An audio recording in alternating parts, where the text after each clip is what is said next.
fière et honorée d'avoir le leadership d'une entreprise qui travaille sur cette diversité, sur cette ouverture, sur cette curiosité, sur cette capacité d'intégrer des différences et des complémentarités. Et je suis fière de ça.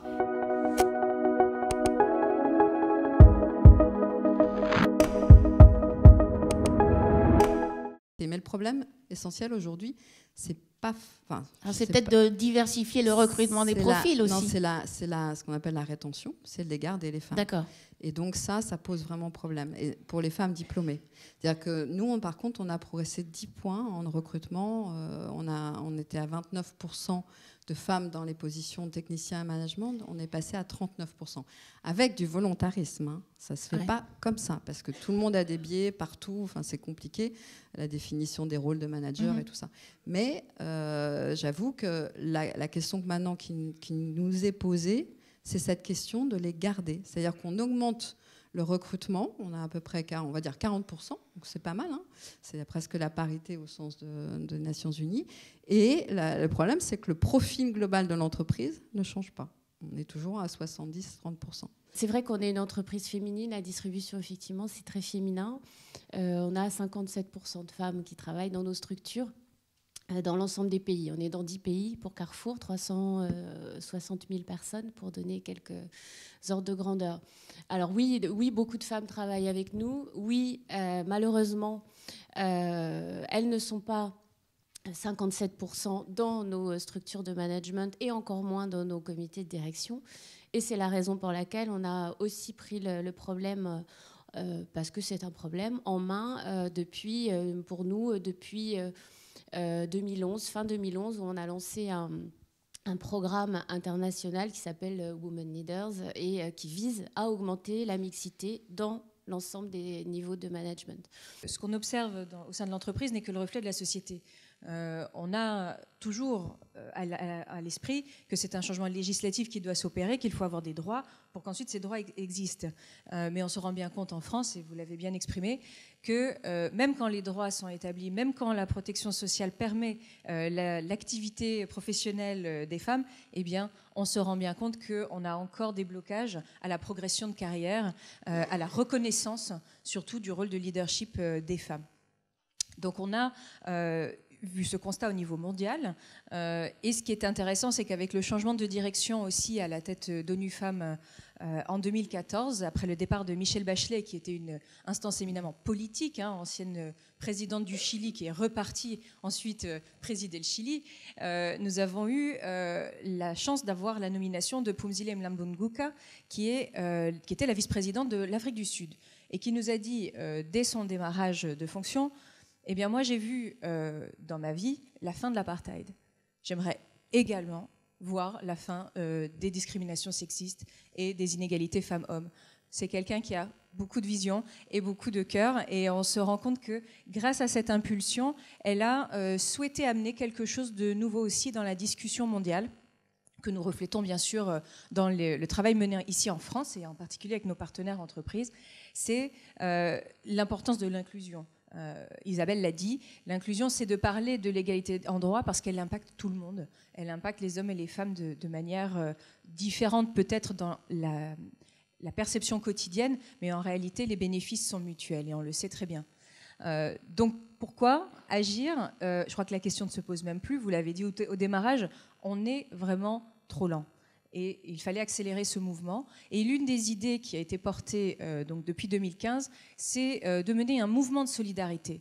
On ne parle même pas d'une campagne, parce qu'une campagne, c'est du plaidoyer, c'est exclusivement verbal. Nous, on parle d'un mouvement qui va se traduire en action, qui s'appelle He for She. Vous en avez peut-être, et je l'espère, déjà tous entendu parler, si je peux voir les mains de ceux qui avaient déjà entendu parler de He for She, ça me fait une bonne évaluation statistique, c'est pas mal, à peu près 30% de la salle. Ce qui est formidable en 2 ans, puisque c'est une initiative qui au départ a été portée par une très jeune femme, hein, Emma Watson. Vous l'avez peut-être entendu. Emma Watson, je crois qu'on a... Si vous ne l'avez pas vue, c'est maintenant. Voilà, je crois qu'on a un extrait du du discours d'Emma Watson aux Nations Unies. Today, we are launching a campaign called He for She. I'm reaching out to you because we need your help. Donc notre Hermione de Harry Potter qui a pris son... Moi, je crois qu'elle va faire de la magie. Et clairement, ça a opéré parce que, vous voyez, ce mouvement qui d'abord portait sur des signatures de grands noms, que ce soit des PDG, des artistes, des politiciens, des chefs d'État, qui a rassemblé aujourd'hui près de 500 000 signatures dans le monde. En France, on est à une trentaine de milliers de signataires, hein, déjà depuis 3 ans. Mais elle se décline aujourd'hui de manière beaucoup plus concrète dans des actions. Et je voudrais vraiment féliciter les entreprises qui ont pris cette campagne comme un levier.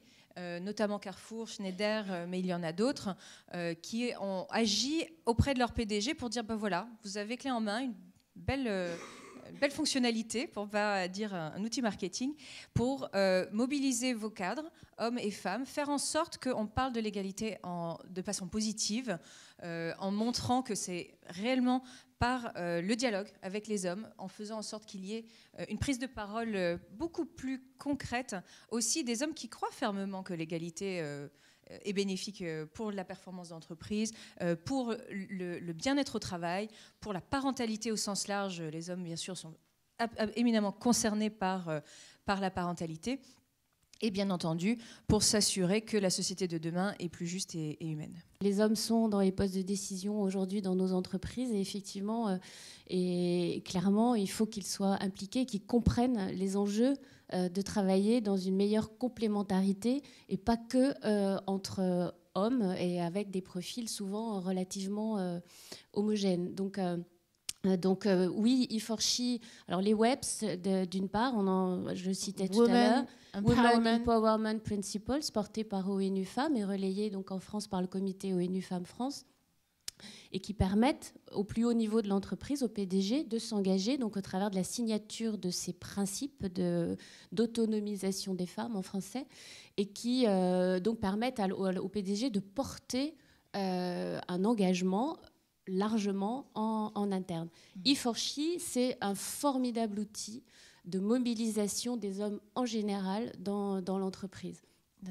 Nous l'avons relayé effectivement dans nos différentes structures, dans nos différents pays, dans nos différents magasins. Et j'ai une foultitude de photos avec des directeurs qui posent avec la pancarte E4She.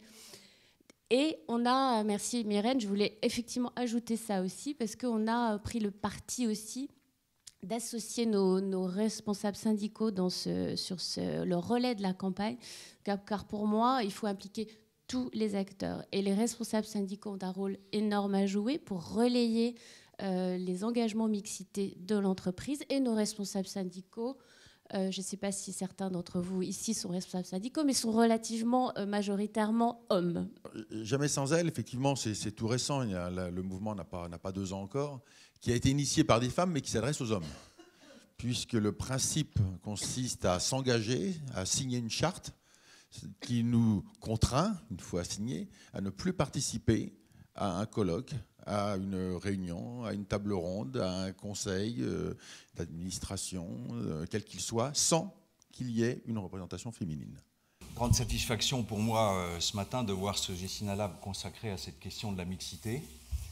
Et dans le cadre, je dirais aussi, d'une nécessaire prise de conscience d'une évolution qui est en marche, qui avance vite maintenant, à condition effectivement que les leaders des sociétés en France se fixent des objectifs. Vous l'avez dit tout à l'heure, il faut donner l'exemple et il faut fixer des objectifs, parce que le progrès ne se mesure qu'avec des objectifs chiffrés.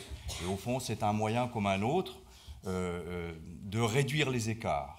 Et puis ensuite de faire que la question de la mixité, au sens large, la question de la diversité, devienne une question totalement naturelle. Et c'est ça l'objectif, c'est que ça devienne naturel. Les quotas, c'est bien. Dans les conseils d'administration, le quota, c'est 40%. C'est la loi Copé-Zimmermann, applicable à partir de 2017. Mais au fond, nous avons décidé d'anticiper les quotas en nommant 50% de femmes à notre conseil d'administration dès 2015. Gessina, aujourd'hui, est le leader de l'ensemble des sociétés du SBF 120 pour la féminisation des instances dirigeantes. C'est parce que nous nous sommes fixés ces objectifs. c'est parce que nous avons été extrêmement peut-être directifs, volontaristes, mais c'est aussi pour ça que nous sommes passés dans ce classement du SBF 120, du 33e rang au 5e, puis au 1er rang, devant les grandes entreprises du CAC 40 qui ont d'autres moyens que nous pour avancer dans ce domaine. Mais en même temps, pour une entreprise de cette taille, de 450 personnes à peu près, eh bien, cet enjeu peut être mis en œuvre avec un peu de conviction, c'est mon cas, avec de la volonté et des objectifs, et puis avec le nécessaire échange entre nous, c'est ce que nous faisons avec vous aussi aujourd'hui. Merci de votre attention.